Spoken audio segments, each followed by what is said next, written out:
Does he have it? Medeiros is going to get it. Look at the toss. They haven't got it. He's on the outside line though, going into the fastest corner on the circuit. Surely this can't work. Dominic Ligner has got a sensational run outside line now though for the heavy braking zone. Around the outside goes the Audi R8. Look how much Miller's caught back into play. Exactly, Miller's still start trouble. He's not second and change. All of a sudden Miller's back in play. Can Barry do it? Big Barry's going to do it. Big Barry.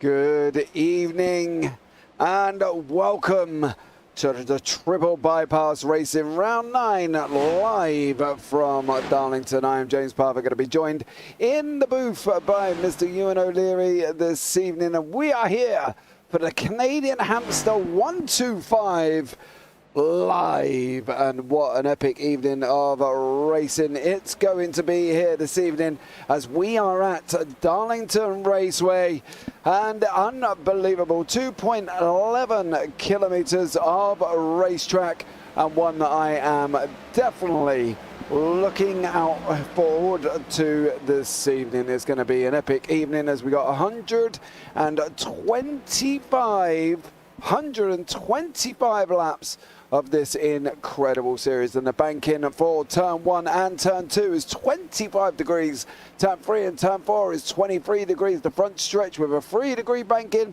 the back stretch with a 2-degree banking, and the race lap record of 26.705 by Richard Petty Motorsports on April 11, 2014 in the NASCAR Cup Series, and that was Eric Amarola who set that epic time there as well. But we are going to bring in Mr. O'Leary into the booth. Good evening, Ewan. How are you, sir? Good evening, James. Doing well once again. I'm looking forward to some NASCAR here on a Sunday evening. I think people will be a bit confused as to why there's two British people, English people, commentating on NASCAR, but here we are. And looking forward to it as well. I've got to say that it fits in quite well, doesn't it, with the Darlington race in real life happening only a few hours earlier. It's only fitting that we head to this circuit as well. If on the 1.33 mile racetrack, I believe this is a slightly odd length around this one, and it's very unusual as well in how it's laid out. I know this is going to sound odd, but the thing that makes this circuit particularly strange is the fact that turns 1 and 2 and turns 3 and 4 aren't really remotely similar in terms of the way they're laid out. One significantly tighter than the other, and they're roughly banked, roughly the same. But it's going to be a case of running right around the top around here, but also just dealing with the slightly tighter exit you've got out of turn 2, and a slightly more open one that you'll have off turn 4.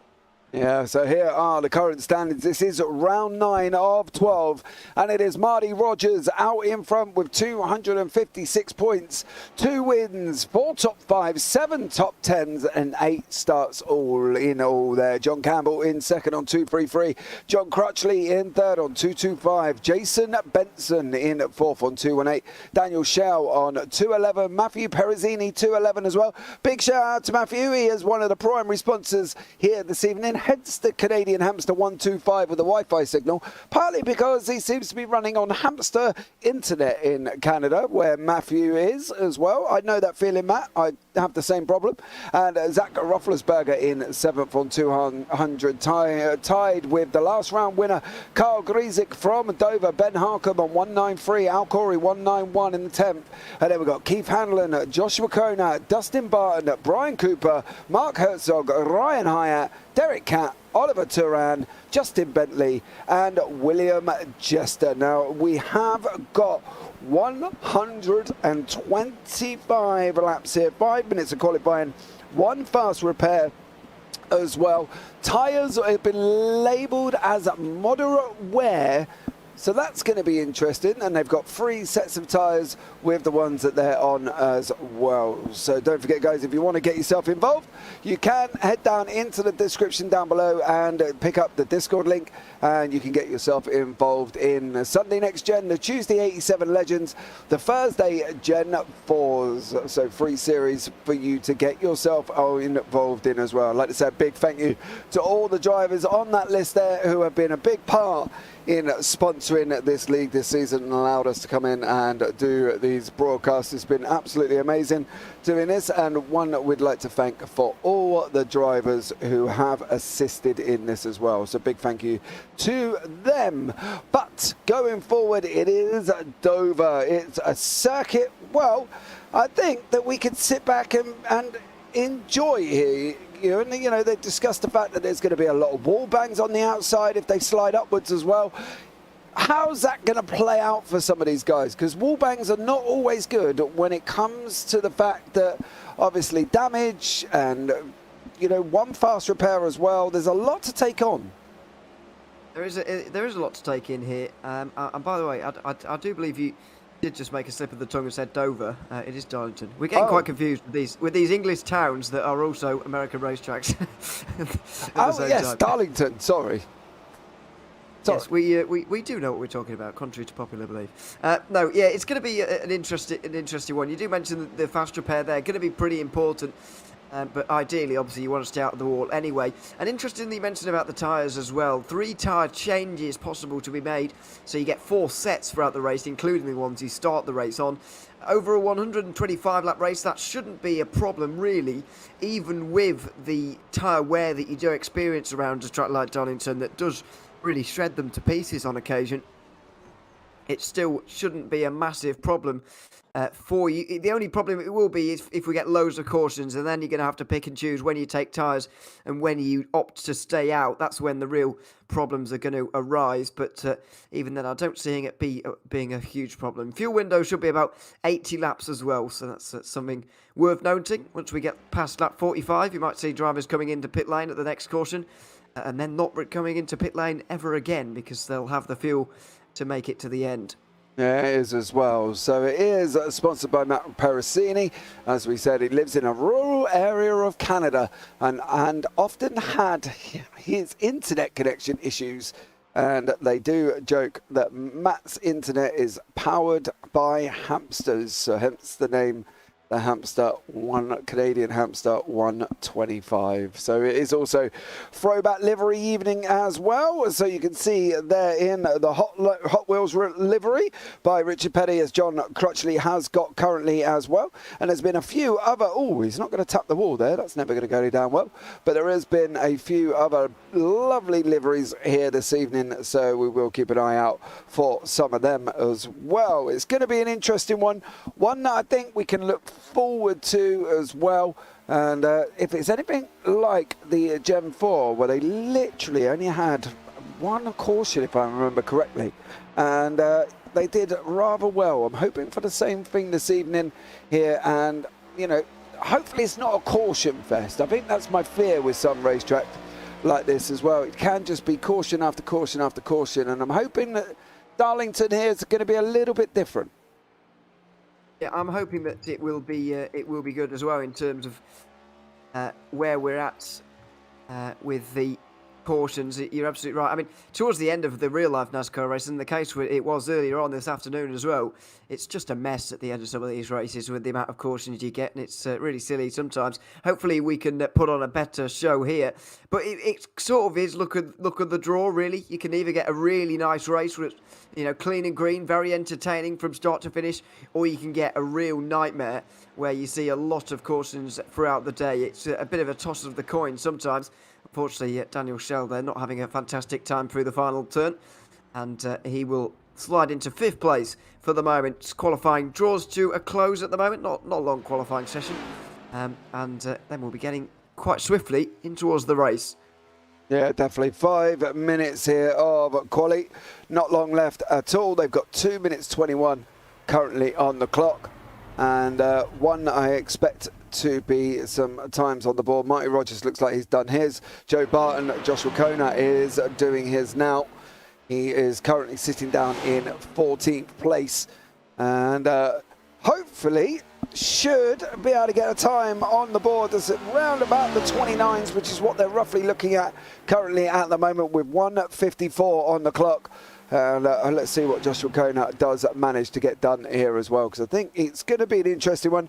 We always associate normally road racing with starts, and you've got to be on pole and stuff like that, and that isn't the greatest thing these drivers have got to worry about here. You know, they don't have to be on pole. They can afford to be a little bit further back in the pack and make their way forward. And I think that's the love of NASCAR, I think, where you can just basically anything can happen and anything generally will happen. And I think it just makes it exciting as it comes towards the middle end of the race with the kind of game of chess that these people are almost playing. Yeah, it is fantastic, and it does feel easier as well than you get on a road course to actually overtake as well. I don't know whether there's any merit to that or not, but it certainly does feel like that. So, yeah, qualifying not quite of the utmost importance, or at least on the same amount of importance as before. By the way, this is also a throwback livery for Joshua Kerner. We're currently seeing out on the circuit, sort of a 2016 sort of era Martin Truex Jr. livery. This is. For the Bass Pro Shops sponsored car. Although I'm not quite sure how comfortable I feel calling this a retro livery when I literally remember this car racing as it was not on retro livery, racing for real back in 2016. I'm not quite sure how I feel about that at all. It makes me a bit uncomfortable if I'm honest with you. But there we are. It's not a bad livery, and it did win the championship. Maybe it was 2017, not 16. But anyway. Yeah, they kind of was that sort of 7 years ago, 8 years ago. So, yeah, that's not retro, is it? No. What are we classing as retro though? Because obviously, I'm on the upper echelons of the wrong side of the 40s, shall we say?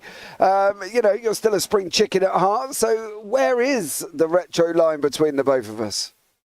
Well, exactly. That's everyone's idea is different, and I guess a throwback livery Throwback livery could even be to the last part of last year, if you like. I mean, it does say throwback, not retro, so it's within the rules definitely, and it's a nice livery as well. So who can complain? Exactly. Here is the starting grid. Ryan Hyatt will be in first, Matt Perezzini second, and Zach Roethlisberger third, Keith Hanlon fourth, Daniel Schell fifth, Kyle Griesick sixth, Dustin Barton seventh, Jason Benson eighth, Marty Rogers ninth, Al Corey 10th, Brian Cooper 11th, and Joshua Kona down in 12th place. And then beyond that, we've got John Campbell in 13th, John Barton 14th, John Creedler 15th, too many Johns in that row, Mark Herzog 16th, David Fett 17th, John Crutchley 18th, James Lawson 19th, and Grant Parker is down in 20th place, the final position there as well. There's a lot of Johns here in this row. Joshua Kerner, John Campbell, John Barton and John Creedler.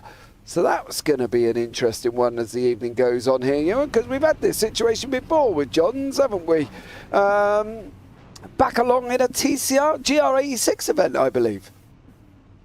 Was it John? Yeah, I think it was John's, wasn't it? There were a lot of Johns in that race. There's a lot of Phils and Pauls on Thursday night when we commentate together as well. Yes. So get some new names, people, will you? Well, you can't say much, to be fair, James. Your name's quite common, I know. But anyway, it would help us out greatly. But anyway, we'll figure it out as we go along here over the course of 125 laps. In terms of actual speed here, the speed should allow for an hour-long race, but with the cautions, it will likely run a bit longer than that. It's going to be about negotiating those cautions to the best of your ability and getting through those as best as you can, as opposed to all-out speed, which is often the case. It's a little bit more complex than that. Yeah, it definitely is there as well. Armour Brusso's in chat, believe it or not. Google Xearth. Who is your Terry in this league, James? Well, Mr. Al Corey in the number 45. So I'm sure Al will do an absolute incredible job. Co-founder of the Triple Bypass Racing League. So it should be an absolutely barnstorming race here for the Canadian Hamster 125 live from Darlington with myself, James Parfitt, and Ewan O'Leary in the booth here, sitting back. I'm just going to sit back and chill and enjoy this one. I think if there's anything, as I say, like some previous races that we've watched from the TP here, it's going to be a good one as they all just sit and get on and do their business. But it is Darlington. It is tricky. Yeah, I'm hoping it's not. The problem is like anything, cautions breed cautions, and I'm hoping it's not that situation here tonight. I'm hoping that they do sort of settle in we are going to be under starters orders very, very soon. Ryan Hyatt will be leading us off here, and once more it's going to be green, green, green, and we are away here for 125 laps at Darlington. No stage breaks. It's going to be a straight sprint to the end, and as per it is currently at the moment, Ryan Hyatt out in front, Matt Perezzini, Zach Roethlisberger sits in, Davy Shell behind him, Keith Hanlon, Carl Griesick, last time winner out at Dover here, and it's a nice, easy, clean start so far. You and everybody away cleanly, and not an issue on the board. Yeah, relatively clean start. It's always hard into turns 1 and 2 on that opening lap, and I saw a few getting loose actually off of turn 2 as well. A few really quite twitchy race cars actually in the background, but everybody getting through cleanly. Hyatt and Passini were going side by side for some time, but giving each other the nice amount of room, which is good. Hyatt has taken the lead then, but it's not a big one by any means. Yeah, Brian Cooper down here with Al Corey battling away as well. David Shell in the front of the group has got Carl Griesick, or Sexy Wall Trip, depending on what you want to call him, is sitting in 5th place, tucked in nicely as well. They've got that single line racing here. We thought we might have got a little bit of an extra double going on, but John Campbell, it looks like if he stays out of that line, he's going to go back further than he's going forward at the moment, and he's not moving in the right direction. He needs to kind of slot himself in and get onto the back here, which he should be trying to do already. But back up front, Perezzini still away from Hyatt and Roethlisberger, and Hanlon is dropping 1 second back behind that. And then if you can go down to 11th place with Brian Cooper, he's almost got a second over Joshua Kona already here as well. Early on the doors, but gaps starting to appear quite early on. Yeah, not unusual to see here as everyone beds themselves into the opening moments of this race. It was actually towards turn 1 that Perezzini actually got through on Hyatt there at the beginning of lap 3 to take that lead away, and Hyatt's been struggling ever since. Really, he's running fairly low, quite a long way away from the wall as well, which you're not going to see towards the end of the race. They're going to be right up next to that wall, scraping along it as well. I can say they're not scraping the wall around Darlington, they're not trying hard enough. At the moment, there's no real point in trying quite that hard. You can see the drivers having the confidence to go there anyway, especially through turns 1 and 2, where you really need that high line to work. I have no not willing to do that at the moment, and Roethlisberger will get through. Now there's all sorts of cars catching high here. Careful not to get triple back too much. Oh my goodness, there's a spin onto the front straight. Yeah, I think he managed to keep it out of the wall though. That was the 55 of Keith Hanlon. He has dropped down the order. No caution out yet either here at Darlington. It'd be very surprising actually with that low, the way the insiders run. It's going to be difficult overall unless there is a major collision coming off that outside wall. I think with cautions, with spins down on the inside, if we can keep it relatively going in the right direction, I don't think the caution flag we're going to see as we normally would see at some tracks like Charlotte and others where the inside is grass and they're going round and round and round and round and round with this long drop down, as you can see there on the apron. It's quite a long way in. They'd have to do something pretty drastic here at Darlington to be able to throw a yellow from spinning on that inside line. I think it would take a bit of a big collision to be able to get a yellow out here currently at the moment. As we can see, normally on most racetracks, that what Hanlon did, what a breed of caution on other circuits. But here at Darlington, no need. The apron is wide enough here as well, and it doesn't quite pick up as it is a caution. So he got away with that one.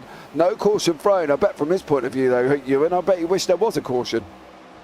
Maybe, and it might help him, but he's still on the lead lap at this stage, still in 17th. But most of all, just needs to dial a bit of that looseness out of the car, to be honest. Saw it right from the very start of the race that he was really fighting that car off of turn 4 especially, because it's such an open second corner. You sort of got a wide swinging exit to it. If you've got a loose race car, you can really start to let it slip away from you. And at turn 2 as well, as the corner kind of comes back on you a little bit and it's quite tight on the exit, you can get into trouble in that way as well, as we're about to see from on board with Mark Herzog at the moment.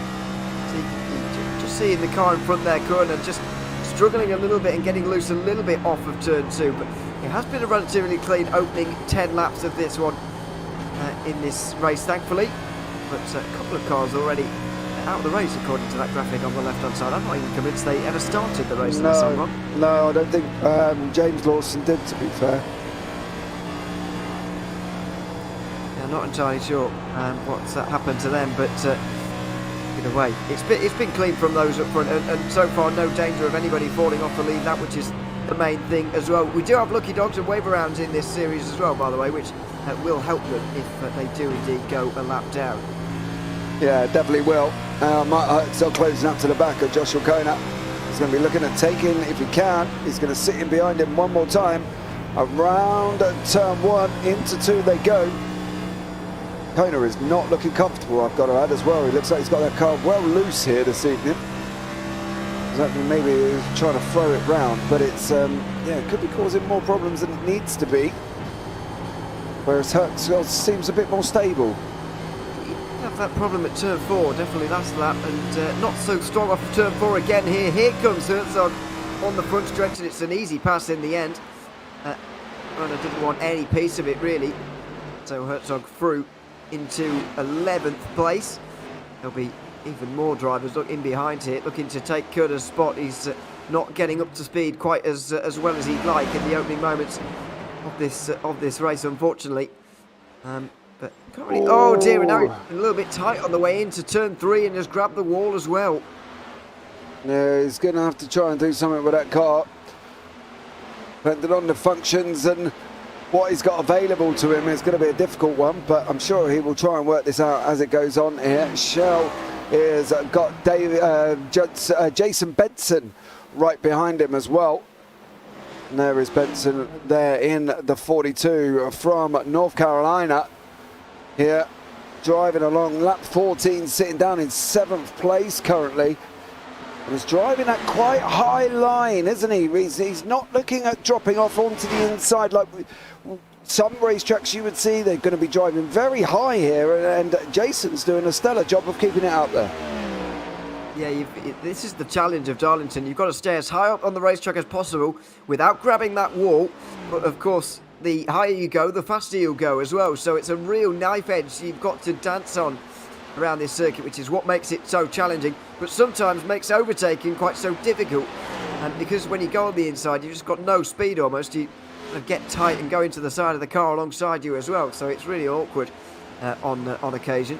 But for the moment, we're settling into a green flag run, so that's why there's not too much side by side at the moment, but it doesn't take away anything from the challenge of driving around here. Jason Benson actually entering turn 3 especially really quite high, quite brave, but clearly he's got confidence in that car that it's not going to be tight, because if you do enter really high there and it does wash up a little bit more than you're expecting, then you'll find yourself in the fence quite quickly. Yeah, definitely on that one, but he looks like he's doing a stellar job keeping it high up there. Jason Benson currently at the moment in 7th place, doing an absolutely stellar job, staying within a touch of the leaders, not drastically far away, 6.5 seconds there as well. Roethlisberger and Perezzini about half a second back from each other at the moment in time, and then you've got the group further back with Mark Herzog at the front, Brian Cooper, Joshua Kona, John Creedler, John Crutchley and David Feet here at the back end of this group. You can see there's literally nearly half a lap between the leaders and 17th place man John Barton, who is there currently, and John is going to have to be careful, otherwise he will be joining the land of the lapped runners early on lap 18. We're expecting, they did give us a rough estimate on tyres, they'd say round about, another wall tap there from Kona, lap 20. Moderate tyre wear, but around about lap 20, the tyres will start, going off and deteriorating. And then lap times are going to come down by about a second. They're already 4 or 5 tenths off for some drivers. Others are about a second and a half off from what their best lap times are currently at the moment. Most notably be David Schell, who's a lap time of a 29.99, and his last one on a 31.63. Seems a bit of a dramatic loss compared to everybody else. It's about half a second back currently at the moment.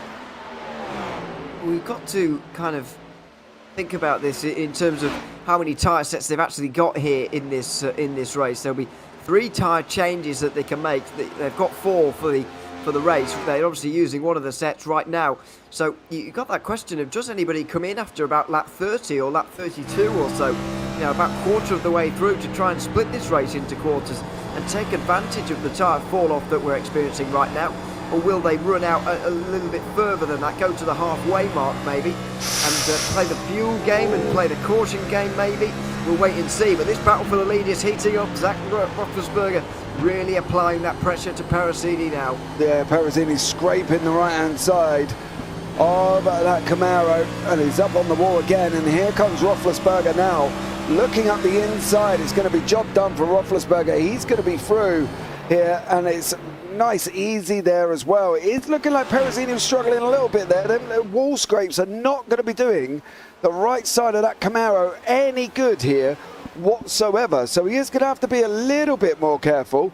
But I think from Roethlisberger and Perosini's point of view, he's now under a pressure from Hyatt as well in third place. So maybe we have hit that 20 mark here, Ewan. Maybe people will start thinking about possibly pitting under green, partly because, as you say, you've got to split it into four. You really should be 30, 30, 30 and then run from lap 90 to the end. But we're not in the car. I've seen it before in various other leagues and obviously in the BSC that we do, that can all just go out the window because people are fuel saving, absolutely saving fuel like an absolute trooper. And that is... Oh, no.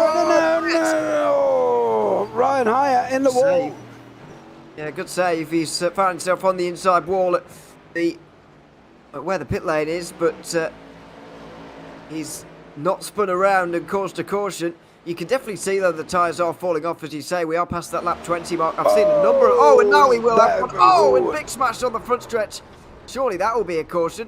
Yep, there we go. Caution front. Brian Cooper. Not ideal there for Brian Cooper. Got smashed by the Hot Wheels car, didn't he?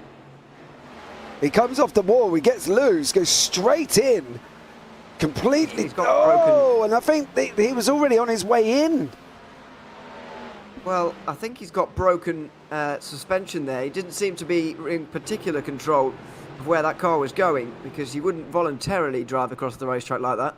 No, I think he was coming in already. And unfortunately, he was already on his way down. As he's come across, he's come straight back into the middle of the circuit. I'm not sure if the Hot Wheels there, was that John Crutchley, kind of had a clue what he was looking at doing almost. It looked a little bit bizarre that Crutchley, I don't know if Crutchley was losing it on his way in as well. There's the car. He's tried to avoid him, thinking he's going to come across the track. And he didn't come right across the track. And unfortunately for Crutchley, he just kind of torpedoed him. Most of the field, pretty much the top 13 are in. And it's just Barton who's on his way in as well. Kona currently is out in 15th. Getting the wave around. He already pitted, Kona did. So he's probably getting the wave around at the moment. He must have past the safety car, I guess, as well, if that's the case. But where is everybody on pit lane now? You'd expect them to be making their way out by now. And the interesting thing here is how many tyres do people actually take on at this stage? There's Kerner getting his lap back, and that should be the case. The interesting thing will be, is it going to be 4 or 2 tyres? I would suggest probably 4 for everybody here in terms of how many tyres they'll take. However, you never know, because there are maximum amount of tyre changes. I don't know what that constitutes, whether that means they have a limited amount of tyres they have to use, or whether it's full sets, or how it's limited in that way. Yeah, it's limited on the fact that they've got 3 tyre sets. It's 3 tyre sets they can use throughout the race. As you see, he's taking right. So if they do 2 tyre changes, is that still within the rules, I guess? Yeah, it's taken 4s on that Cooper car. Yeah, I don't think you have to use 3 sets.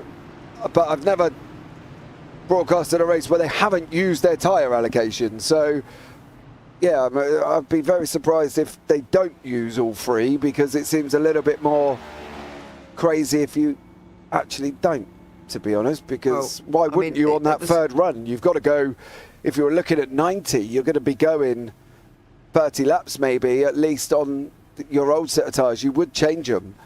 Crutchley here in the Hot Wheels changing, so he'll be out again as well. But it does put Al Corey currently in the front of the field, up 9 places.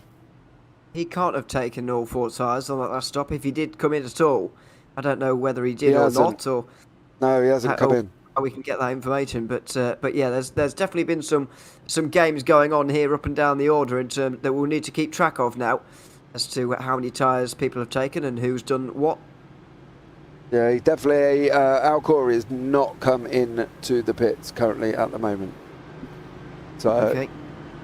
Yeah. Is that Roethlisberger alongside as well, is it? On the front row, possibly. Yeah, so everybody else has been in and taken 4 tyres, which is helpful by the looks of things.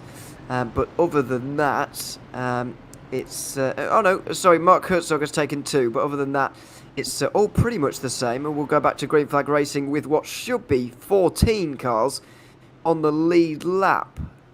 Yeah, lap 27 of 125 here. On the first caution of the evening. Brian Cooper on lap 23. Got out of control, hit the wall. And then, unfortunately for John Crutchley, he anticipated something that didn't happen. He could have run that. He could have stayed in hindsight for Crutchley. He could have stayed on that higher line and just gone straight past him. But obviously without the initial aware of what's going to be happening here. It's a bit of a tough one, but here we go. Al Corey is going to be the lead car off. Pace car's in this time around. Here we go, he's already gone. Corey's already bolted over Roethlisberger in second place, and we're back green racing once more here at Darlington for the Canadian Hamster. 125 on lap 28 after the first caution of 20 on lap 23.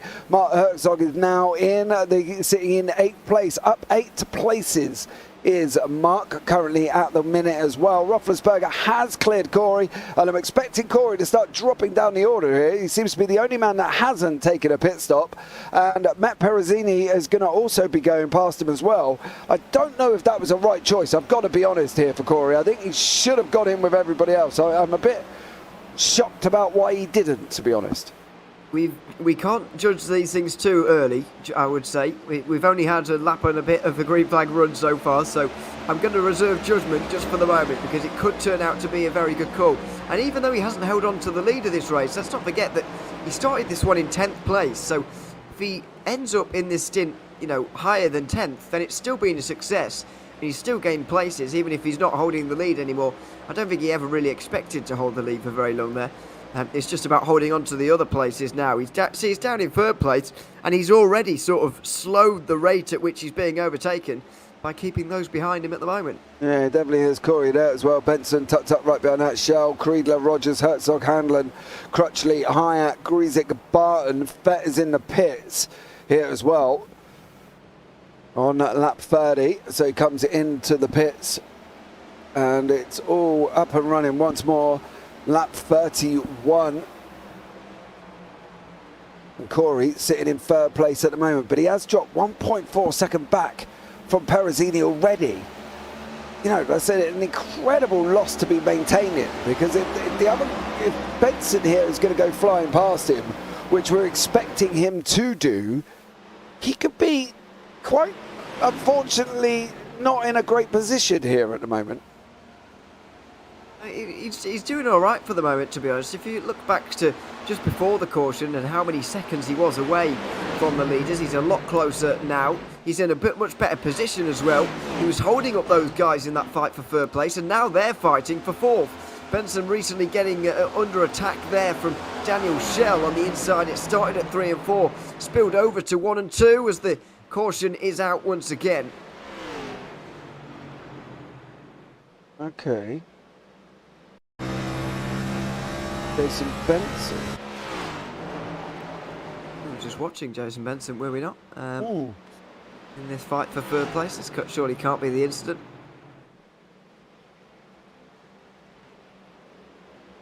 No, this looks a bit of a phantom yellow, to be honest, because there isn't anyone off the side of the circuit or has caused an issue.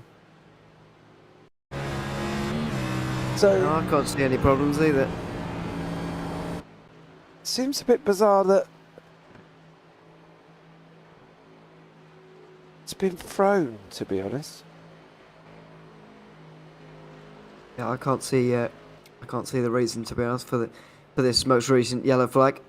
Yeah, I've got absolutely no idea. No, it seems very bizarre that there was a yellow thrown on that one.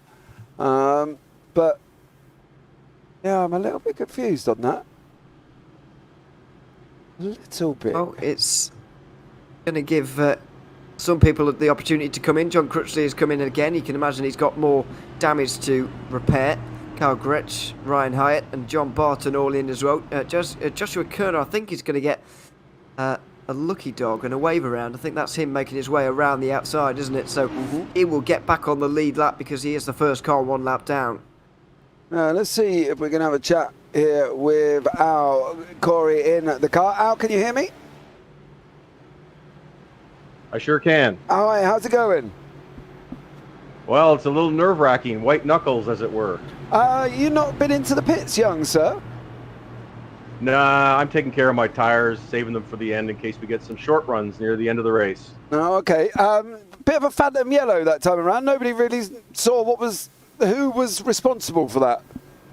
I think Cooper and Crutchley were involved in that. I hear it on the radio that there might have been some contact. Oh, okay. Well, that's fair enough then. What's the aim here, Al? What are you planning for? Because obviously everybody went in on that first yellow. You haven't got in yet. When are you looking to run the tyres to lap 40 plus? Yeah, I'll be looking for another 40 laps on these tires, and then looking for long runs, no yellows, because I'm going for tire savings as opposed to fast laps. So we'll see. It might work out. It might not. Okay, Al. Well, thank you so much for joining us, bud, and we'll maybe catch up with you later. Great to hear from you guys. Take care. Well, there you go. It says John Crutchley here, but I don't think this was actually. There must have been. He's. Oh, here we go.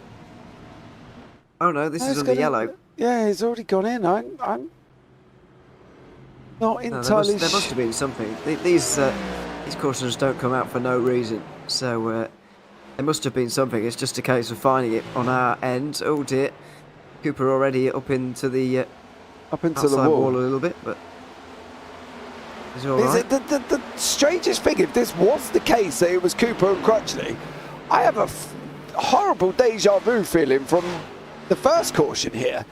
Yeah. Because it doesn't come out much further on, but nothing seems so bizarre. Oh, yeah, that's not a nice line for Cooper out into the outside wall. But no, he's all right. Yeah, he's still going. Not entirely sure what that was for then. I've got no recollection of anybody having an incident at all. I've got the yellow flag thrown, but nothing coming up currently at the moment. I don't think we're going to find it, to be honest. There we are. There it is. Brian Cooper in the wall. Oh, it looked like him and Crutchley got hooked together. Yeah, as Cooper just got loose a little bit there, and once again, a bit deja vu because Crutchley getting involved in someone else's accident through no fault of his own, really, unfortunately. But I've got to say, I like the strategy of Al Curry there. It might not be a bad one to bank on there being some late yellows, and if there are, then he will certainly have the tyres to deal with it based on what's happened so far. Pace car's in, and once more, Rufflesberger's out in front. Perezzini, Corey, Benson, Shell, Kriegler, Rogers, Hanlon, Herzog, Crutchley, Hyatt, Grizik, of course. Here we go once more. We're going to be across the line. Rufflesberger's gone, and we are back racing green here at Darlington Speedway. And it's Rufflesberger out in front with Corey in second, with Perezzini in third at the moment in time here as well. Now the surface here is Darlington. It has been said that it's quite abrasive on tyres. Do we think Crutchley can go, Corey can go another 40 laps? That seems a bit of a reach. He certainly can. I mean, what pace he's going to be at in those 40 laps is another issue, but he certainly can manage it because we know that on fuel you can go 80 laps around here at Darlington. That's really what's going to stop you from actually going any further. In terms of what speed he'll be going at is another story, but I think it's a good idea from Corey, to be honest, to try this. just trying to preserve as many tyre sets as possible for the remainder of the race. It's just a real conundrum as to when you start using those tyre sets as well, because if you leave it too late, then you're actually going to end up not using all of them at all, and as you said earlier, might not be the best idea in hindsight, but he realises the risk he's taking and he's prepared for the downsides of that as well as the upsides. Yeah, he definitely is here as well. And we're on board with Benson now. As you can see, Corey out on the right. Oh!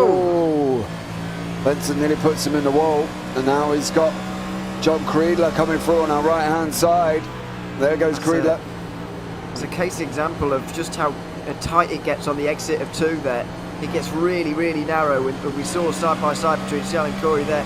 In the end, both of them thought this was a bit too sketchy, and Shell goes through, but yeah, it's not looking good for Benson at the moment. The time we've been on board with him, 2 cars rip round the outside. That's Rogers, points leader, just going round the outside, and even grabbed the wall a little bit through 1 and again at 2. And now Benson will head back to the inside for P6. Yeah, Rogers said tap the wall a couple of times going on the outside line. They did say they want to run it high up as they possibly can. How brave are they going to be? Well, that's going to be the question here this evening. It's going to be a brave man to run it within inches, I can tell you that much. But, you know, it's going to be a tough one for these drivers here as well, because it's 30 to 31 second laps, and whenever you're doing something like this, it's always mental as well as physical. You know, you are going to be taking that time, you are going to be sweating, you are going to be concentrating, physically drained and stuff like that. And I think that's where people just mistake what is technically of NASCAR, because you're not looking, you know, you're not going left and right like they do on road circuits. You are primarily going left, but it's always going to be tough. Keeping that mindset of just one simple mistake for Marty Rogers there, and it was already sparking off the outside wall. So I don't think he's going to be the only one doing that as they try and ride that line as close as possible. Yeah, as well. And Hanlon doing a stellar job over Rogers there as well. That was Keith Hanlon down the inside and doing the slide job as well on Marty Rogers, which is very impressive indeed. That's up to 6th place for Hanlon now. John Creedler has got through on Al Curry there, so the cork in the bottle goes down to 5th place and will pull to the inside there in the 45, right round the outside for Keith Hanlon, who needs no second invitation. Here goes Marty Rogers as well, right round the outside. Now that Curry's found himself stuck up on the inside, he is going to be overtaken by quite a few drivers, but once again, this is part of the strategy. He's got to keep his head down here and not worry about this particularly. Yeah, I'm fearful. Unless Corey's pulled off an absolute masterstroke, I am fearful that this could go completely in the wrong direction than what he's aiming for. I get the purpose of it, but I'm also struggling to understand the means to the end. I know they say that obviously, you know, he's trying to run it long, he's going to be looking at going for another 45 laps or 40 laps or so, but that's tough, isn't it? Lap 70 on a set of tyres round a tough track like Darlington, and I just can't see it physically working for him. But as I say, we're not in the car. Obviously Al will know what's going on within that car as well. He knows what his game plan and his strategy is, and he's at the moment dropping down the order here in 8th place. But it is going to be a tough one for Corey to maintain the fact that he is going to be wanting to go so long. Roethlisberger's got Perezzini tucked up right behind him here. No more than a 10th back currently at the moment. And they're already coming on to the back of Kyle Grzyk down in 14th place. Your last time winner out at Dover here as well. He hasn't got a massive lead. He's got probably a length for the straight away from the leaders. And in Roethlisberger and Perezzini, he seems to be another man that can't quite get to grips with Darlington at the moment. It's been very much the story of the race so far. The top 2 battling away, quite considerably removed from the rest of the field, although Shell has been gaining a little bit in the recent past, so has Creedler as well, but for the most part it has been about Roethlisberger and Perezzini as well. A bit of a higher line through 4 there for Perezzini, should give him the faster run down the front stretch, but nothing doing into 1 and 2. they'll stay behind one another. Once again, though, by the way, I'm still not counting out Curry in this one. I like his alternate strategy, so I'm not counting him out at all. But these two are just running hell for leather at the moment. Pericini with a nice run off of 2, and here he goes into 3 and 4 for the lead. Yeah, it takes the inside line there, drifts down and then back out again. He's going to be running the high line exit out of 4. Gets as close, tucked in as he possibly can here. And Zach Reffelsberger loses that place to Pericini. And there is Pericini here. We'll just give you a better idea of how close we actually are to the wall. And it's going to be one that I think only a few people will be brave enough to try here, because I'm not entirely sure I'd want to be running as close as what these guys are going to be trying to get near. Now, I was watching a film the other week about a lady that was driving an IndyCar, and they were trying to say to her, like, you need to get as close to the wall as possible. So they welded on a metal bar to the front right, and basically she had to scrape the metal bar as close to the wall as they physically can to get used to running the high line. It was actually a really good movie, to be fair, on Netflix, but they put a bar on the side of the car, on the side of the Indy car, and she had to run it as close to the line as she possibly could. Based off real life events? Yes, it actually was. I've never seen that before. I'll have to try. Oh dear, this could be a caution. It will be. I think it's Gretsch on the back straight. Is it? I'm not entirely sure.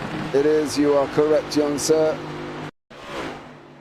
Spun himself off of 2, I think, here in the Pennzoil car. At least I think it's a Pennzoil. Oh no, not quite.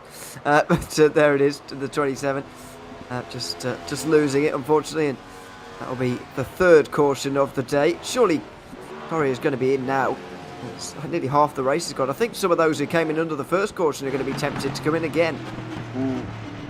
I think they probably would. They could take the next set of tyres round about lap 80, and then that would give them the 30 run in, of course. But as we know, with Corey's strategy here as well, he's still out on track currently at the moment. So you would have thought he would have been in. Surely you would have thought he would have been in, wouldn't he? I think so, and he's taking a very tight line now around 3 and 4, so he'll be in. Roethlisberger's in, so is Shell, Ryan Hyatt as well, John Crutchley, Mark Herzog, but some of the others staying out, the likes of Pericini, Cradler, Handlin, Rogers and Benson, all staying out on the racetrack. Mixture up here as well of who's going to do what and on what line. Pericini still out. I suppose the thing is, would you take that chance? You know, surely you've got to try and mix it up a little bit, right? It's so difficult to know because, as Corey really mentioned to us, it matters so much about when the cautions fall and also how many there are going to be. I mean, who's to say that this is the last caution of the race? In which case, those that pit now will be able to make it to the end of the race without pitting again, whereas the top 5, will all have to come in. So, you know, who's to say that won't happen? I mean, that seems unlikely, but you never know. So it's a somewhat of a lottery sometimes. Yeah, I think that's going to be the situation here again. I think if Crutchley can go, I'd be very surprised if he can go for the next 72 laps. I was sceptical about the fact of that, you know, with Corey's strategy, if he could go 71 laps, I'd be very surprised if that is the situation. It's, well, very interesting, I've got to say. I look, this is my main problem in real life with NASCAR at the moment, is the stage breaks really eliminates this kind of strategical play that used to happen with tyres and who's taking them and who wasn't and whatever, but we have it here and it's fantastic. Marty Rogers has changed his mind actually, and he's decided to come in a lap later than everyone else, so he does now take advantage of the new tyres, but has also put himself almost at the very tail end of the line. Down in 12th place at the moment, Marty Rogers. Everybody's on 2 pit stops, apart from Ryan Hyatt, who is registering as having 4 current pit stops. The front 4, Benson, Handlin, Creedler and Perezzini, are all on 1 at the moment. So, going to be an interesting one here. I'm really interested to see how this plans out for Corey and whether or not he's going to be able to go to the end now. He'll be fine for fuel. That's the good thing. He doesn't have to pit for fuel, but tyre wear that long? Brave man to try, I suppose. But as I've seen before with the BSC the other day, where Josh Malcolm was clutching in so much, he crossed the line in first place with 0.1 of a litre left of fuel. He didn't even have enough to do victory donuts in the playoff final. What circuit was that at? Homestead, I guess. Homestead, Miami, yeah. Okay, yeah, it's not easy to save fuel around there either, so fair enough, I suppose. But Bill's lining up 2 by 2 again. This is off 1 and 2, and we've still got 14 cars on the lead lap, 15 still running. Carl Grett's going to have to get himself back on the lead lap at some point, and he will do with another caution. But front 2 rows with those on older tyres. Alcori is still on older tyres as well, having not... Oh no, sorry, he has made a stop, excuse me. But he's only made 1, hasn't he? So, yeah, it's front 2 rows on old tyres now, with the rest of them behind, all on new ones. Yeah, once more, here we go. Safety car is in. Perezzini will effectively become the safety car. He's going to control the line. When is he going to go? That's going to be the question. We've seen a couple bolt really early.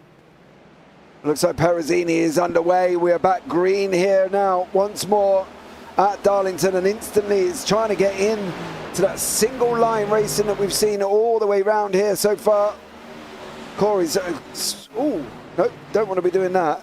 Tucked up behind David Shell there, who just disappeared for a minute, and we are back single line racing once more. 1 line round Darlington, trying to get it as high as you possibly can, near as possibly can you can to the wall, and try and make sure that you don't grab the wall. We have seen a few times here this evening already. So it's back underway again after the 3rd caution, and not long to go now until, I think, to be honest, if they can run to the end from here, it's going to be an interesting one. They've got to go 68 laps, mind you, but are we realistically saying it's doable on these 1 set of tyres? Because I can't see it.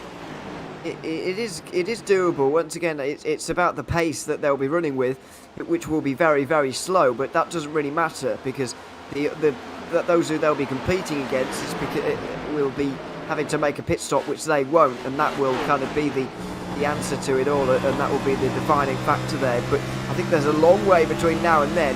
Here's Zach Roethlisberger making his way through the order. He's already got through on Jason Benson immediately as they went back to green. Now he's down the inside of Keith Hanlon into 3 and 4, and he's got that move done as well. Bit of a snap in the middle of 3 and 4 as Ryan Hyatt is trying to follow him through at the moment, challenging Benson for 5th place. Yeah, I've got this funny feeling when we're talking about Corey's trying to save tyres. I've got this feeling that Perezzini and Roethlisberger are just kind of going flat out and trying to get it as far up the field before the end of the race as they're trying to here. They don't seem to be doing much conservativeness that Corey said he was doing, you know, and we could effectively say others are in the field as well. It just looks like Roethlisberger and Perezzini are just going straight back out here, going full bore at it and running until what time the tyres either die and they've got to come in. But is that the way to go? It's such a difficult scenario overall here when you're running at Darlington and what you're going to really plan to do, because effectively it should be, as we've been told, that is lap 20 tyres will drop off, lap 30, lap 40 you've got to be looking at changing them. General rule is obviously the abrasive surface here at Darlington will sometimes eat tyres, but I suppose on the other hand it's a different scenario when if they are tyre saving like Corey is as well, trying to get it as long as possible. So it brings into that different dimension of racing that we've got going on here currently at the moment. You see Perezzini out in front, flying along with Creedler behind him, was Roethlisberger tucked up already. It hasn't taken Roethlisberger long here, Zach, to try and get onto the back of Creedler. Oh dear, that was Hanlon Yeah. Yeah, just in the background there, and now we'll have Hyatt right behind him, and even up on the high side as well, which could be a problem for him. Not quite, doesn't look like it. But it's almost pointless us wondering aloud about these strategies and which one's the right one at this stage in the race, because it's so early on and we're so far from knowing the name of the race winner at the moment, or even knowing the logic behind the best strategy and the winning strategy here this evening, that it's almost pointless us wondering about it, to be honest. We'll just sit back and enjoy the racing here at this point. Seems like a better idea, and right now it is very exciting. Down from 4th place on back from Hanlon in that 4th spot, right back through Hyatt, Benson, Shell, Corey, Herzog, Crutchley, Rogers. They're all in the background there, one long line as Roethlisberger's got up to 2nd place up the road, by the way. Yeah, he's just gone past Creedler as well, and now setting after Perezzini is Roethlisberger. Shell here with Benson right beside him as well. Corey tucked up behind that. Herzog and Crutchley here at the back end of this train. It's going to be interesting to see if they are able to hang on once more. We're going to start seeing gaps appearing. But at the moment, Perezzini, he has got a 1.62 second gap over Roethlisberger on a 30.86 for Roethlisberger last time, 30.49 for Perezzini. And, you know, this could be Perezzini's race if he can keep up this pace. So it'd be an interesting one here on lap 65 on what they're going to do, lining up once more up on that high line as well. It's so close. They've got to be brave going in here and trying to maintain that line as well. I think most people, to be honest with you, and would be expecting at least a little love tap on the outside wall at some point throughout this.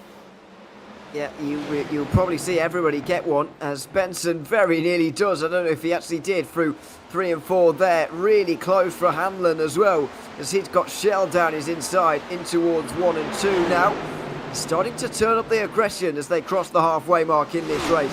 We get into the second half. We're winding down on the laps now, and all of a sudden the racing just gets a little bit more intense. We're still, of course, waiting for more pit stops from Hanlon and Benson.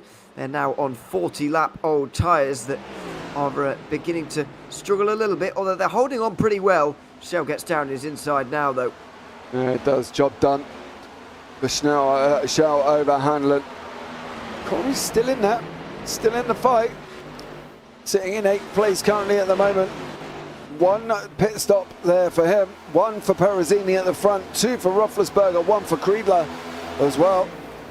And Creedler now has got Hyatt tucked up right behind him as well. As they're running that high line. They won't often drop off down onto the inside unless they're sliding that way, or if they've made a mistake, or if they're trying to go up the inside here, which Corey has done on Benson. And next on Corey's list is Hanlon as well. So good move there from Corey. Slips down and takes Benson and then comes back up into that line again, which we've seen him take so often here as well. Where are we in terms of mindset here, Ewan? What are we thinking about currently in the car? Are we just thinking about trying to stay on with the people in front of us? Are we trying to think about not, obviously not hitting the wall, but where are we at? Because me personally, by this point, I'm thinking about what I'm doing tomorrow and what shopping I've got to get in Tesco's, which generally would end up me going into the wall at that point. Yeah, these drivers are staying more focused than we do, certainly. As we go off on wild tangents sometimes in commentary, as you might be able to notice, it's much more focused from the drivers. They'll be pretty relaxed really at this stage. They know that they're just doing the best they can. They're not shredding the tyres to pieces. They're not bashing people out the way at this stage. The intensity not quite at its highest just yet in this race, but they know that they've got to do the best they can and get through these cars as best they can as well. I do believe there has been just a change for the lead, by the way, as Perezzini has finally relinquished that lead now on lap 70. It's Roethlisberger now to the front with those new tyres on, but the disadvantage Roethlisberger has got is he's already made 2 pit stops in this race. He's only got 1 more set of tyres to use in this one, and still more than 50 laps remaining. Yeah. Perezzini, yeah. 4 attempts back currently at the moment as well. Cracking welcome to the YouTube chat. Do you know, I've read that message a couple of times there, and it says, James, making sure to remind us of Geordie's greatness. It still stings. We're making sure to up the strategy possibilities for next season. It should be good. Yes, Jordan Malcolm. with his epic fuel saving in Homestead there as well. I'm sorry, but it was a great job he did. And you know, the interesting thing with that as well, he was trying to be spun round by the cars behind him to make him at least try and do a donut. He had that less fuel, he couldn't even do a donut. But hey, gotta be letting you know what an effort that was there as well. And Shell and Hyatt tucked up here as well. Crutchley with Benson, Herzog and Hanlon. Crutchley in the Hot Wheels at number 48. And Herzog and Benson has just gone in front here as well. So Benson on the 42. I've got a funny feeling that is Grzyk in the middle, isn't it? Yeah, it is. Carl Grzyk there. Currently lap down compared to everybody else. And mixing it up in the thing. It's quite an interesting one when we talk about being a lap down here as well, because it's a different strategy to what road we would expect being under a blue flag, you know, move to facilitate the move, however you're going to want to work it. Doesn't really matter that much in NASCAR. There don't seem to be a thing of blue flags, make sure you're out of the way. It's more of a, if you can hang on to the pack and you've got that opportunity to unlap yourself, you generally have the right to stay where you are. You absolutely do have a right to stay where you are. The F1's very much the outlier in that, and it's probably not a good thing for them either, but that's another discussion for later on, or another day, I should say. Yeah, he'll be in the lucky dog position at the moment, Grzyk, but he will be worried about somebody falling off the lead lap a bit further up. The guys like Barton at the moment, who are, you know, more than half a lap behind the overall race leaders, and when obviously if he goes a lap down there, then Grzyk all of a sudden doesn't become the first driver one lap down anymore, and so wouldn't get the lucky dog anymore either. Would have to hope for a wave around, which is fairly unlikely to happen actually in the race situation that you've got at the moment. So he is going to be a little bit worried about that, but he's showing good pace here. Got through on Hanlon there, so if he was running on the lead lap, he would be running inside the top 10 most likely. Yeah, definitely is here as well. John Barton in 14th place. Yeah, nearly probably the length and a little bit more of the straight away from where the leaders are, but it is here with Marty Rogers and Keith Hanlon. Hanlon is down 5 from where he was currently started. He started in 4th place and is now sitting down in 9th. Creedler was one of the biggest gainers here though. You're up 10 places currently at the moment. And but then, you know, we get excited by that, but then it could all possibly end up going wrong exactly, couldn't it? Could, but we'll cross that bridge when we come to it if we have to. For now, it's been a nice green flag run actually. We're just over 20 laps complete within it right now, just under 50 laps remaining, and any caution now, surely almost everybody would be into the pit lane. We do know that anyone who came in under the last one can go to the end. That's a huge slide though from Hyatt, was it? No, it was, Benson. It wasn't. Benson, yeah, it was. Herzog goes through. Rogers very close behind there as well. There's Crutchley going through. It was actually Grzyk, wasn't it, actually, who went through there in the yellow car. So yeah, Benson's going to get overtaken now by Hanlon down the inside. These two both suffering on very old tyres now, about 50 laps old. Yeah, lap 24, both of these gentlemen pitted here as well. And it's going to be a bit of a struggle for them both, as Keith Hanlon slots in behind Marty Rogers. Rogers pitted on lap 53. Yeah, Hanlon on 24. Corey's still going here on lap 52 as well. And David Feet and John Crutchley. Feet pitted on lap 29. A little bit out of sync with everybody else. Crutchley on 52. So Crutchley is on the younger tyres in retrospect of what everybody else is. As I say, he joined in with that third caution after Grzyk took a spin, of course, and now seems to be sitting well here. David Feet, and the thing is, even though they pitted so early on, like Hanlon, it's kind of hanging on here as well. You know, Creedler is another man that pitted on lap 24, and he seems to be hanging on quite well in 5th place. He's starting to drop off a little bit. Yeah, he's lost places as it's gone on. He's just lost Benson and Marty Rogers, but he's kind of hanging on a little bit better than most people are on these old tyres. It all depends on just how you're doing with them and how badly, of course, worn the tyres are and all of these different kind of things. It depends on a lot, but Parasini's doing a good job, especially at the front of the field at the moment, still second, and you can see the time sort of levelling off a little bit. Those that pitted about 30 laps later than that first caution now are only really a tenth a lap quicker maybe than those who didn't pit earlier on. Last lap for Parasini was a 31.0. Rosberg did a 30.9.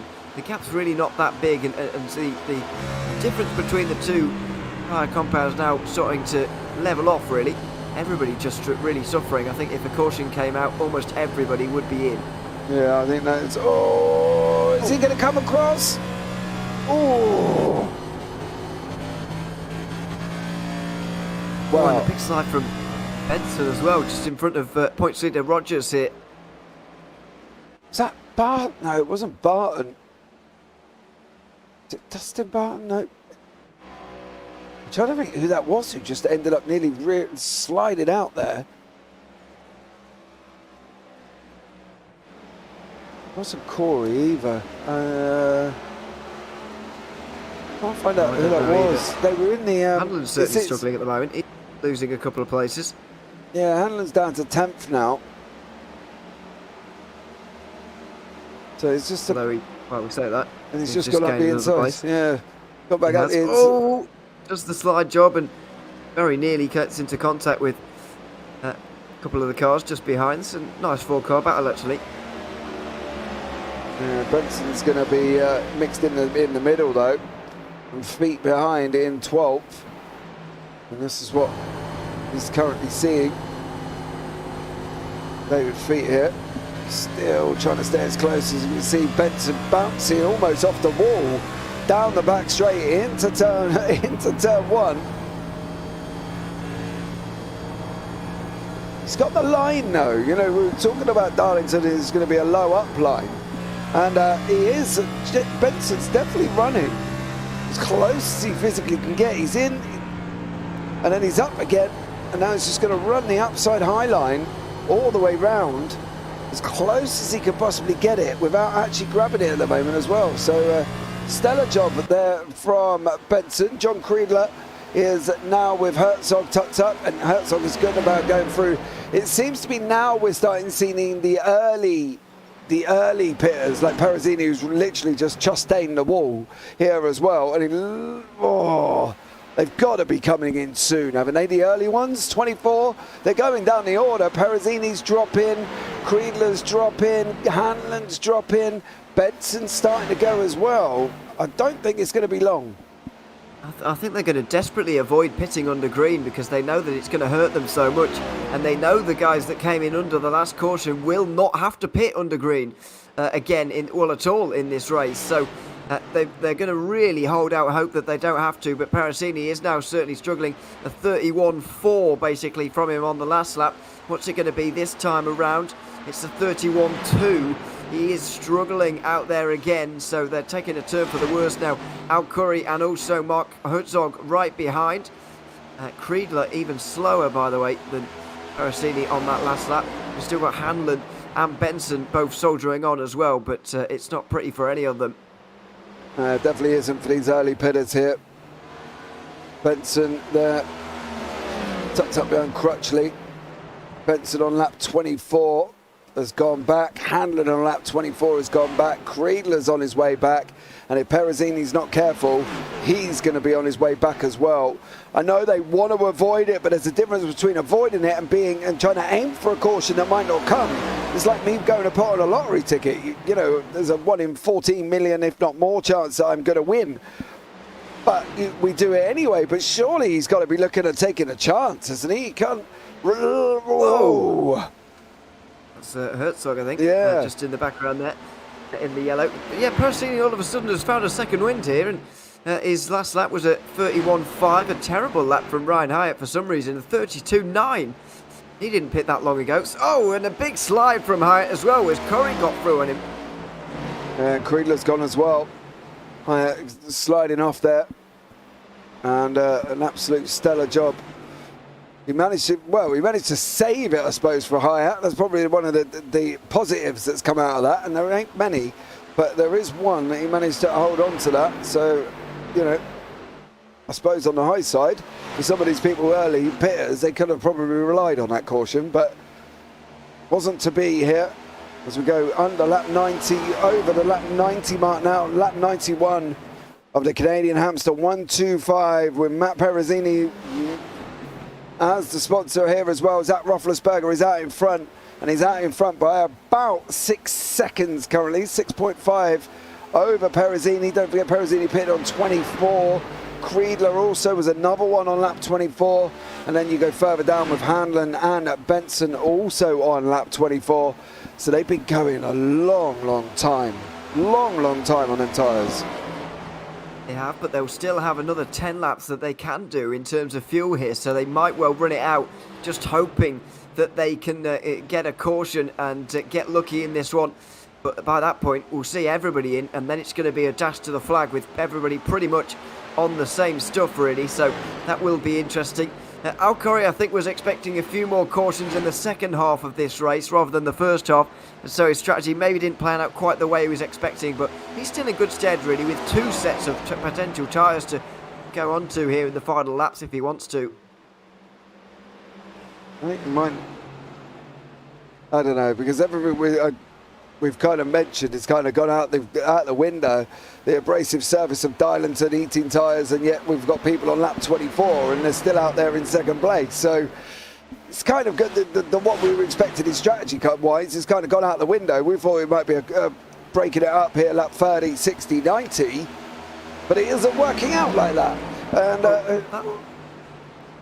that only goes if it runs green all the way, to be fair. If they know that it's going to be green the whole way, then they'd definitely do that. But the likelihood is you never know if it's going to be green all the way here in NASCAR. And so you've just got to play it by ear, really. I know that in road racing and road course racing, we're very formulaic sometimes in the way that we do strategy. We like to divide things up, and we like round numbers and all of this kind of thing, and even stick. But that's not the case in oval racing. You have to play it by ear in the cautions. You've got to be adaptable. You've got to be, very flexible with your strategy. And so there's no point coming in after lap 30 or whatever it would have been, because not under a green flag anyway, to split the race up, because you'll just find yourself miles off the back. And sometimes you get it right, sometimes you don't. Yeah, that's the way it runs, unfortunately.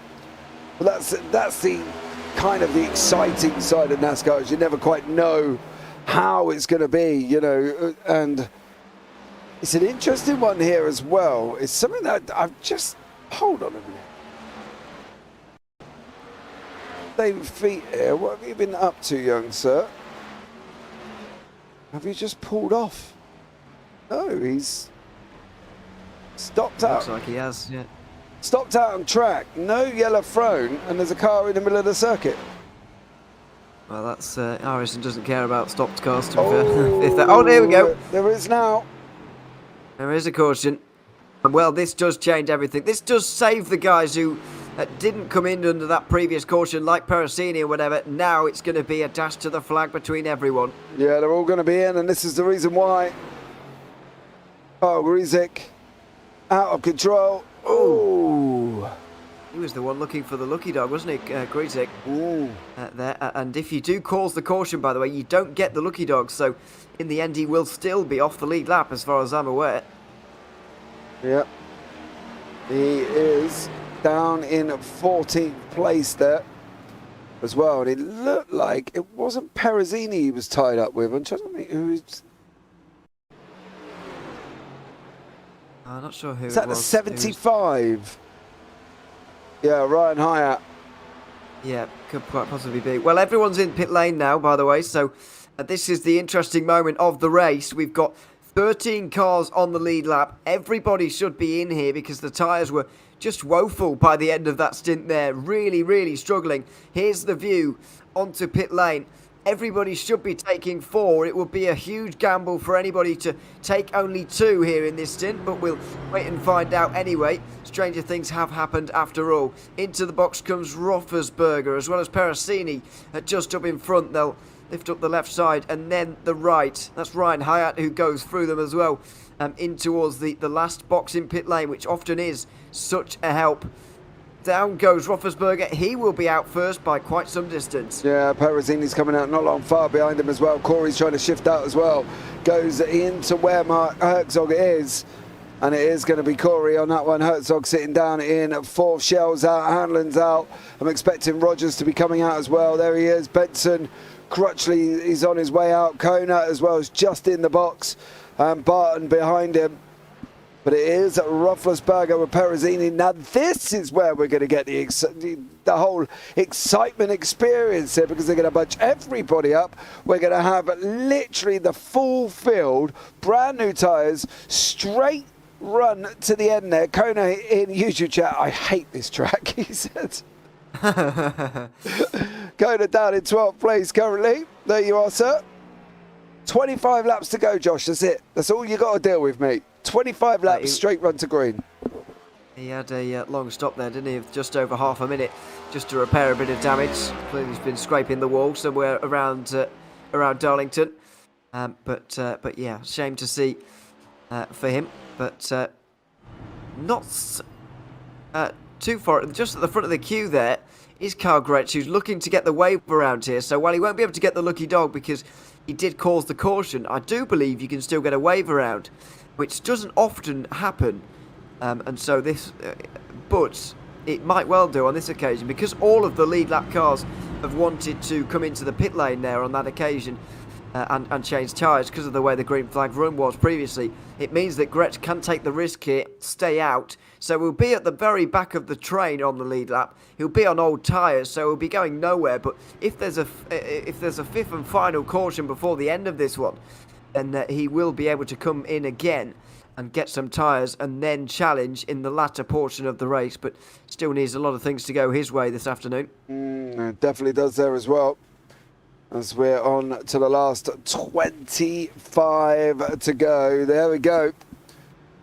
25 to go. Well, this is where it's going to get exciting. This is where it's all going to happen. And I got a funny feeling it could be a straight sprint from Roethlisberger and Perezzini.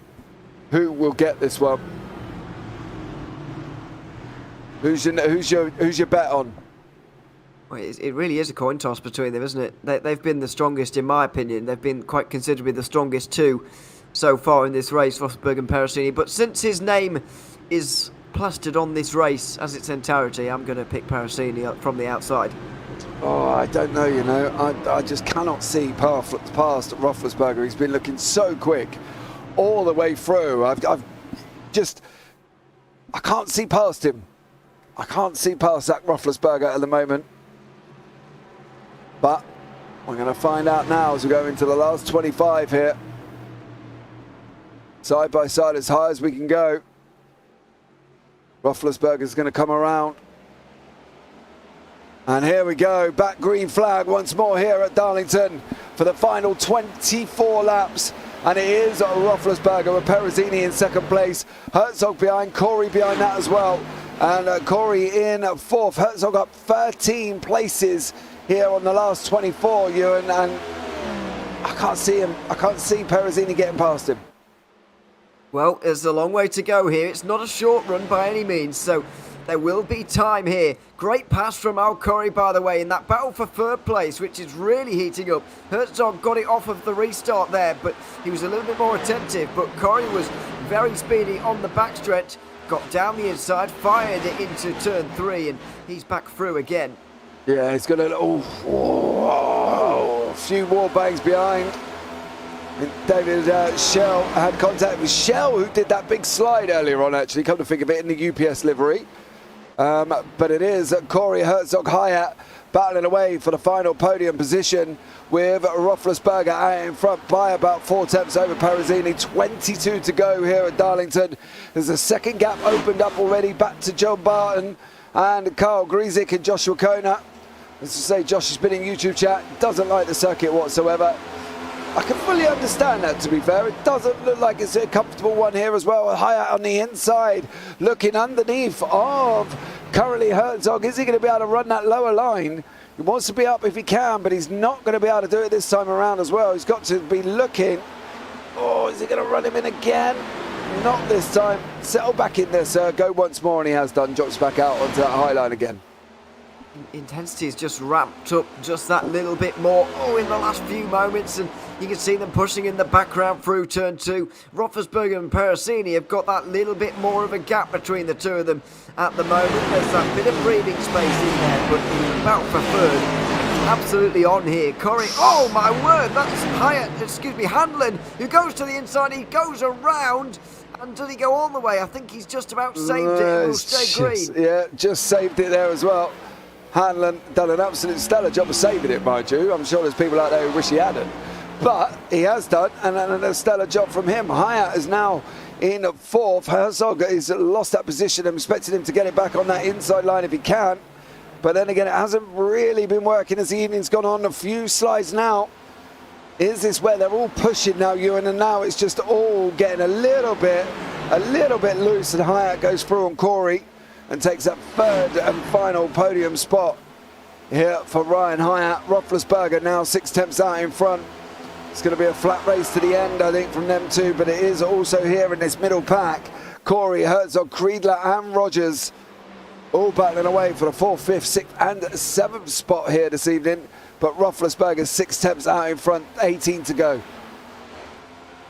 Yeah, it's still a gap between 1 and 2. The excitement really back here for 3rd place. Hyatt has now gotten away in that 3rd place, really. Corey still hanging on, and maybe the strategy he's employed has put him into a place where his pace maybe wouldn't have got him otherwise, but it's been good strategy from him overall today. Started in 10th place, he's up 6 on the day so far, looking to hang on at the moment, but you can just see the amount that people want these places now, the way they're pushing it closer to the wall than ever before, the way that they're pushing one another closer than they have ever before in this race as well. The intensity really ramping up now because we are in the final 20 laps.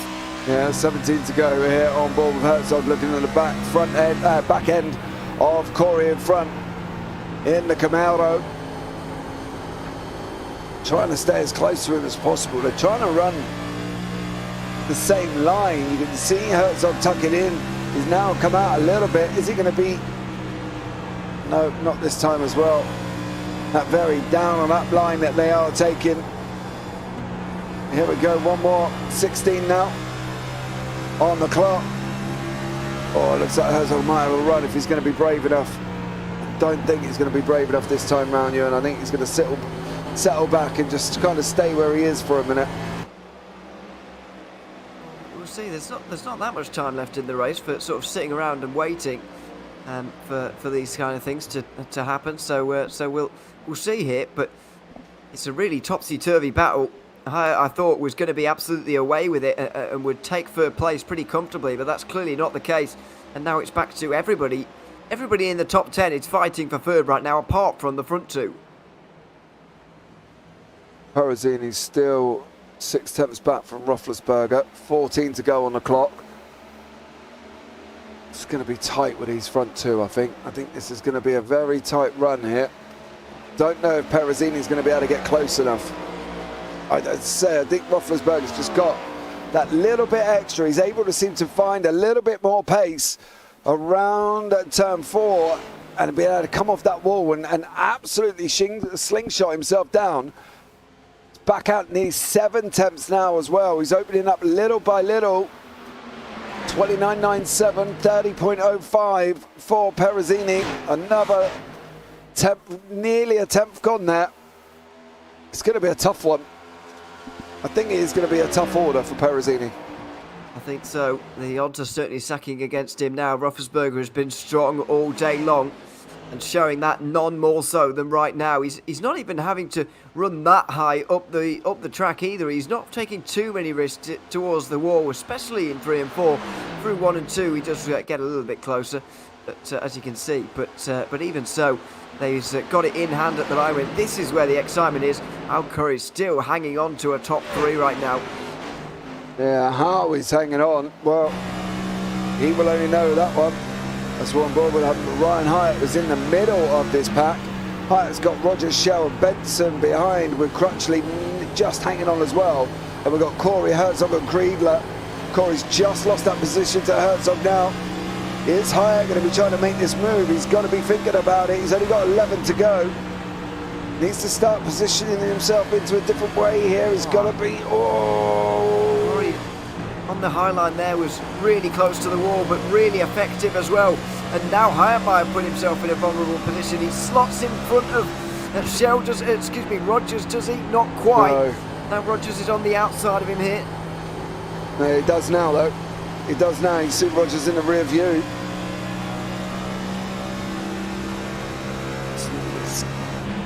Gaps out front, nearly just over 8 tenths.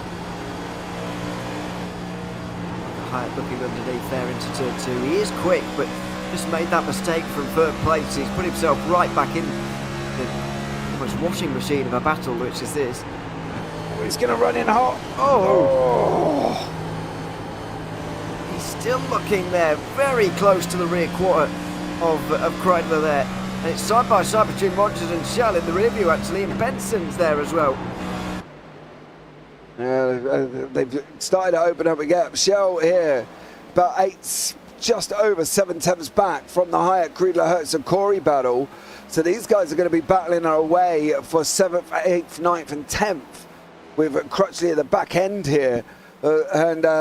Now Perezzini is nearly a second back from Roethlisberger. 8 to go here. Can Corey hang on with 8 laps here? Well, it's going to be a tall order, surely, with these guys wrapped up right behind him. Well, you say that, but he's done it so far, and that's, he's done more than half of the job so far in terms of the green flag running laps that there were remaining when we did go back green. Compared to now, he has done more than half the job. However, I get what you're saying. It is still a tall order with the likes of the likes of Herzog, Kreidler, and also Hyatt right behind.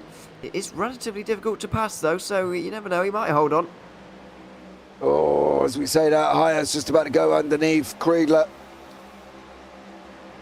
Through he goes. In that 75 there as well. 5, he's now setting under Herzog. 6 to go. Herzog's now literally tucked up behind Corey, going round into turn 1. Is he going to be able to get this run? Is Hyatt going to be able to come through? Hyatt's been looking quick. Whoa. Oh. Very speedy through the middle part of 1 and 2 there, Herzog, but just had nowhere to go with it. Yeah, you can see Hyatt just coming into the picture now as well. Passed in all the wrong places, Herzog, at the moment. Needs a bit of speed just off of one of these corners or on the way in, but through the middle is where he's quick, and that's really not helpful. It's quite a bizarre place to be quick in the middle. You're normally entry, exit. You're very rarely in the middle of the corner where all of a sudden you turn into speedy. But Hyatt is also another man that is looking quite speedy here with 4 to go. Here we go now. Is Hyatt going to be able to get Herzog? I think if he does, then Al Curry will be able to hang on to 3rd place, because this side-by-side battle is not going to be resolved without problems. But he's actually maybe found a bit of speed here at the end, Curry, because it's not even looking so nervy there anyway. Everybody's starting to get a little bit loose off of turn 2 especially. Yeah, for the final 4. Herzog tucked up right behind Corey now, and this is going to be it. It's got to be, if he's going to be making a move, he's got to be making a move soon. He has not got long at all.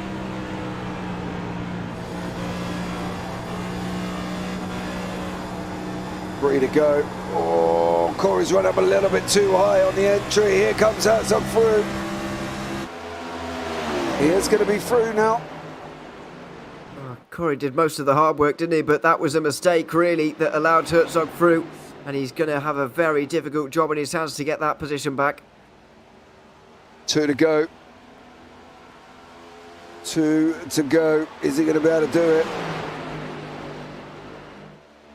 I don't know if he's going to have enough here. I really can't. I don't think he will. No.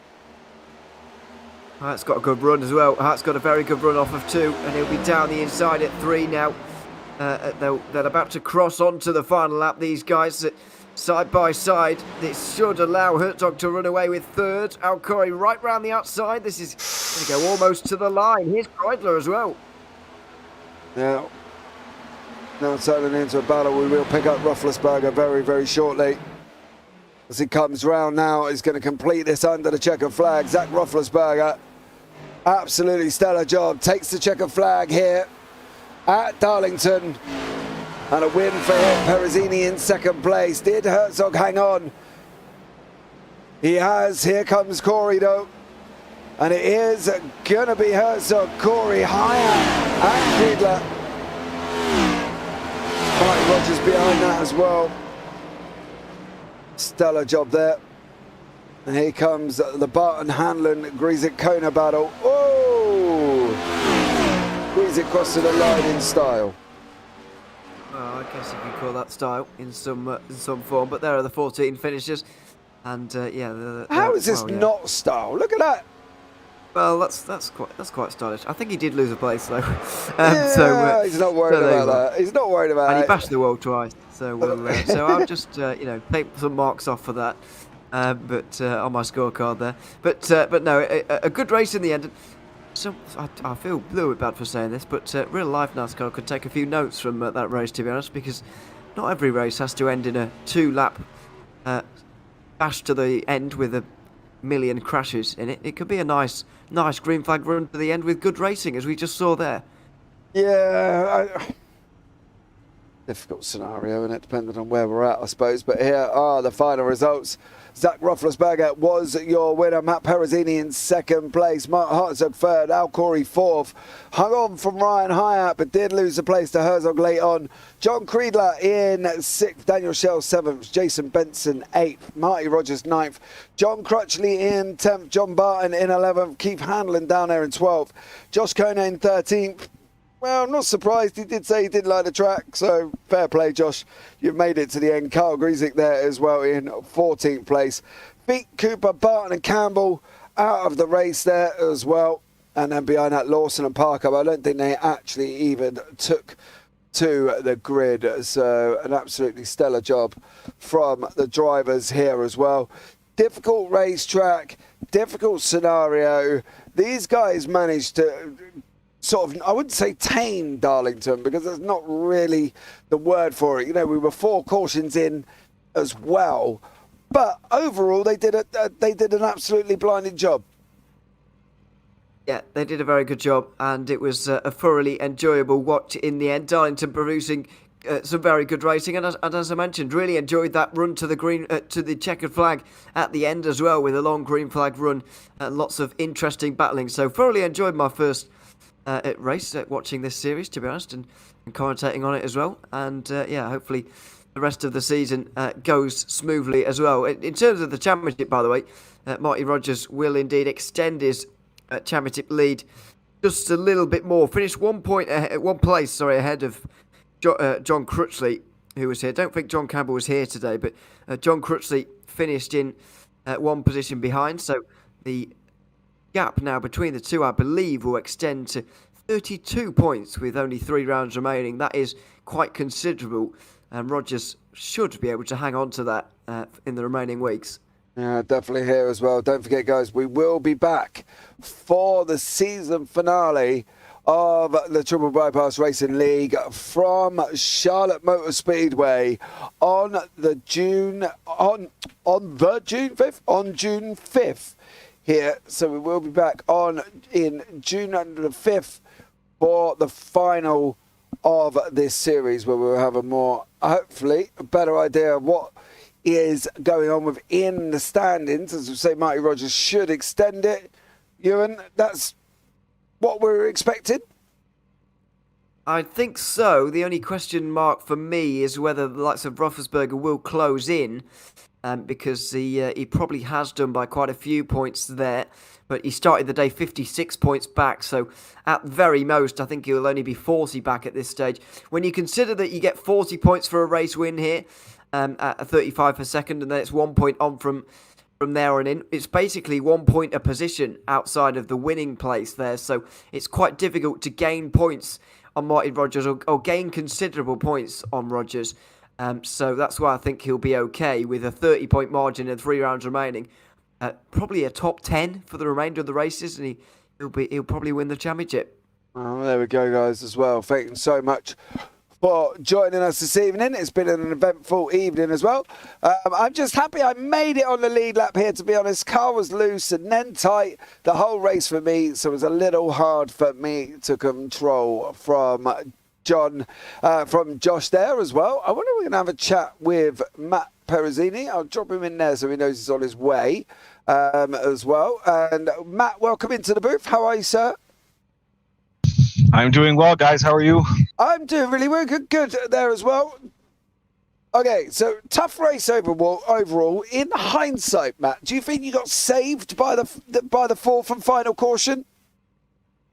Oh, absolutely, I did. I didn't have enough fuel. I was short on fuel. I was only about maybe 9 laps from having to pit under green. So, if I don't get that caution, I would have been in a lot more world of hurt. Oh, yeah, definitely as well. Pitting under green would have been in a terrible scenario. But I've got to ask you one question. Did you think you could hold on to Zach? Because Zach was looking speedy here today. Yeah, well, Zach he's always speedy at every racetrack. I was just happy that I was holding on to him there that last run. He's got a lot more experience than I do in these things. He's does it a lot more than I do. So to be able to run with him and keep up with him was good. And I was even able to pass him under green once. So to me, it's basically like I won, and I feel pretty good about that. So, well, second place isn't bad going forward as well. What's the aspirations in the championship scenario for you itself in this league itself here this evening? Well, for me, I'm probably going to end up. There's a good chance I may be missing next week, so I'll be out of the championship in Cup for sure. But currently, we're the points leader in the Gen 4 series that runs on Thursdays that you guys have broadcasted a couple times for us. So right now, we're focusing a lot of our attention and effort and practicing towards those Gen 4 cars to close out that championship for the 24 car, our Apex Designs machine. Yeah, hopefully, mate, it should go well for you as well. But well done here today, bud. You take away second place. Got to be happy about that. Oh, I'm extremely happy. Darlington is actually my favorite racetrack. I love racing here. Really love racing the next gen car here. I had a blast, and to be able to run up front all night, that was mission accomplished. Wish I could have got the win, but I will be happy and take a second out of it. Yeah, definitely as well. Well done, Matt, as well. Anyone you want to shout out before we let you go, buddy? Yeah, just again, thanks to my wife Leanne and daughter Johanna for letting Dad come out and race with the boys on Sunday nights. Really appreciate it. And Sean from Apex Designs is my designer of my paints. Tonight I didn't run one of his paints. I ran a Trading Paints throwback, the same throwback that won the actual Darlington race today. So I was hoping that was going to bring me a little bit of good luck, and I think it did. So, but we'll be back next week with our regular paint scheme at Kansas, and maybe we'll see if we can get the W there. Absolutely. Well done, Matt, and we look forward to catching you. We are back on the last race of the season at Charlotte, so we will hopefully have a chat with you then.